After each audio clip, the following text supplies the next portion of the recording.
hello everyone. I am honored to be here today with Vicky Raml-Glider. Vicky is the Director of Services for Genesee Lake Schools as well as Prader-Willi Homes. And Vicky is here as part of my Lessons from a Leader podcast, which is part of my Leadership Links broadcast that occurs every month. So thank you for being here today, Vicky. I appreciate your time. Of course. Thank you, Ann. Yeah. So as I mentioned to you before, we're just talking a little bit to our leaders across all of MyPath just to hear a little bit more about their leadership journey and then what kind of good advice that you can give to our up-and-coming leaders. So my first question to you is just tell me a little bit about the path you took to your current role at MyPath. Okay. Well, I started with the organization at Genesee Lake School in 2012, and I was actually brought on in a new position. It was called the Service Coordination Director. And the purpose of that position was really to, number one, to grow the respite program, which was a really much needed service at the time, needed a little bit of TLC, but also to really take a very thorough, critical, deeper dive of what the policies, procedures, practices were going on at Genesee Lake School. I think one thing that interests me and always interests me in my career is really taking a look at how operations function and ways to potentially make them better, more effective, better use of resources. So I was really able to get to know the company in those first couple years in those positions, what worked, what didn't work, and make some suggestions for potential changes.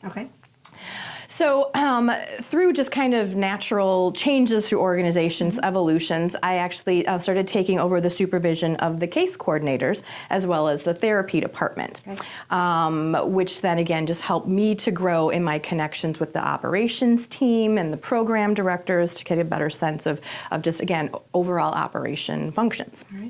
And then about 3 years ago, I'm going to say, I was given the opportunity to become the executive director at Genesee Lake School when my predecessor moved on to another position within MyPath. It's a very positive thing about MyPath. There's lots of opportunity, people moving and shaking, and I was fortunate enough to be given that opportunity, which was a big opportunity for me. So I was the executive director at Genesee Lake School for about 2 years, and then in that time frame, another one of our operating companies, Prader-Willi Homes, was going through some leadership changes and wanting to make just some different, take some different directions in the services that they were providing. So MyPath took the opportunity to look at what my skill set was and the things that maybe I didn't always like to do, and create a dual position for me and my coworker, who's the director of program, to share a dual leadership role of both of those organizations. So about a year ago, I took on the director of services position at Prader-Willi. So now I oversee both of those companies. I am sure they're keeping you very busy. Yes. Yes, yeah. So, but a great story about how you can really grow your career here at MyPath based on your skills and really finding your niche along the way. So I'm glad to hear that. So when you think back to your career, whether it was here or outside of here, what do you consider your greatest achievement? I'm gonna hedge a little bit on this question, Anne, because honestly, when I sat down to think about it, I can't pinpoint or earmark or identify one great grand achievement, because I do think that it really is those little day-to-day successes and those little day-to-day achievements and those wins that really add up. And sometimes you don't sit to look back and celebrate those little successes, but in retrospect, when you look back on 1 year, 2 years, 5 years, 10 years, you realize something that you built. So I can't necessarily indicate one objective achievement, but I think it really is just recognizing those little successes every day, and then just looking back on something that was created that you were a part of. So it's kind of like looking how far you've come, right, over time. Yeah, and I guess that's just recognizing that it's been a journey, but you've had some success along the way. So that's great. I think that's a good way to put it. Good perspective on that. Thank you. So what would you consider maybe one of your biggest mistakes, and what did you learn from it as part of your career? Yeah. When I was a very young leader, not with MyPath, but in a previous employment situation, I really tried to fit the people that I supervised into what I thought their journey should be. Okay. And what I realized is that doesn't work, right? You really do, I think, need to treat each one of your employees as an individual, and they are going to get to where you need them to go. You might have an end goal that's consistent and the same for all the people you supervise, but the journey that everybody takes to get there needs to be different. So I might have a different approach with you as employee A than I do with employee B, just based upon interpersonal relationships, skill sets, areas that they need to develop on. But I'm going to get them there. But I have to realize that it has to be on their journey, not necessarily on my time schedule and what I want. So my original mistake was thinking that I needed to have everybody doing everything the same way all the time to get to what my goal was. And it didn't work out so well until I really sat down and thought about, it really does need to be an individual game to get people where I need them to go.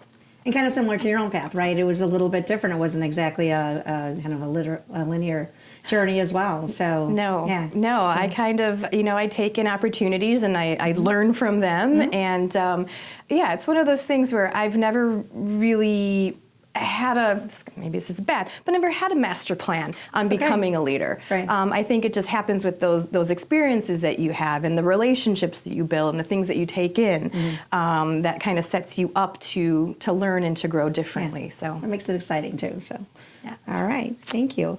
All right, so what was the best advice that you were given when you were an up and coming leader?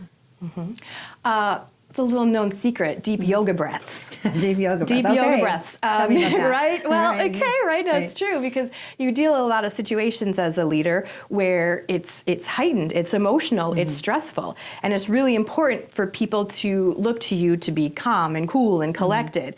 And yoga breath you can do in and out. Nobody knows you're doing it, but it does actually help you kind of calm down and maintain your composure and to really lead in a way that people see you as that solid person, that solid object for them.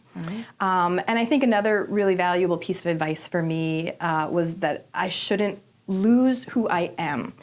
And I think sometimes, when you become a leader, you try and think you have to be, different or act in a different way.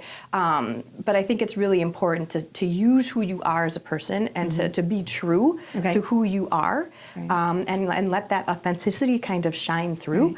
So I think that was really important for me to learn, is that, don't lose who you are in what you're doing and how you get people where they need to go.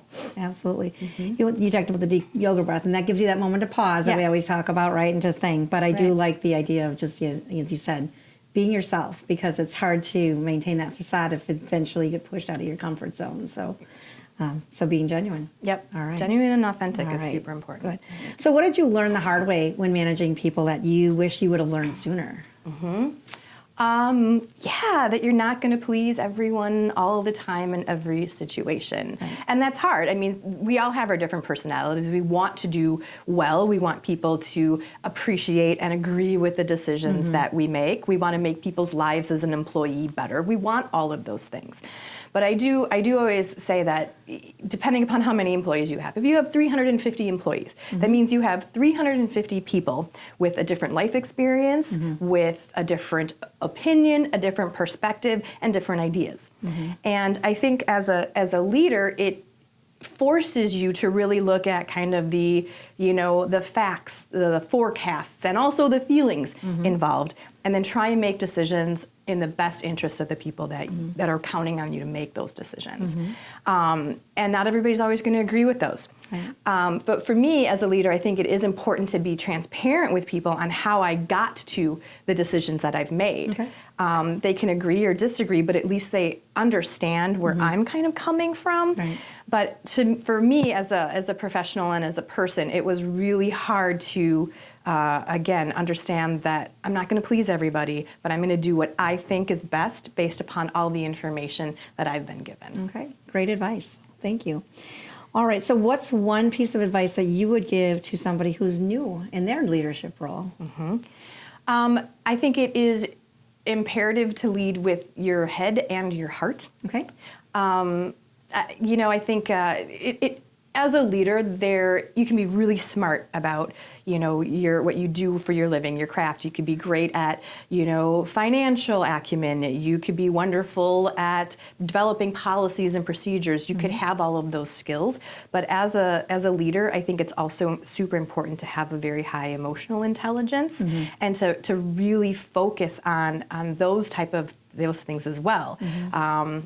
Temperance and patience and consistency, those skills that sometimes we don't take for granted. We can, sit in business acumen, which is a wonderful, wonderful course, and learn about how you do that, but it really is taking it in and applying it and increasing emotional intelligence. So it is, I think, that balance of that head, but also kind of that heart, I think. Okay. All right. Well, great advice.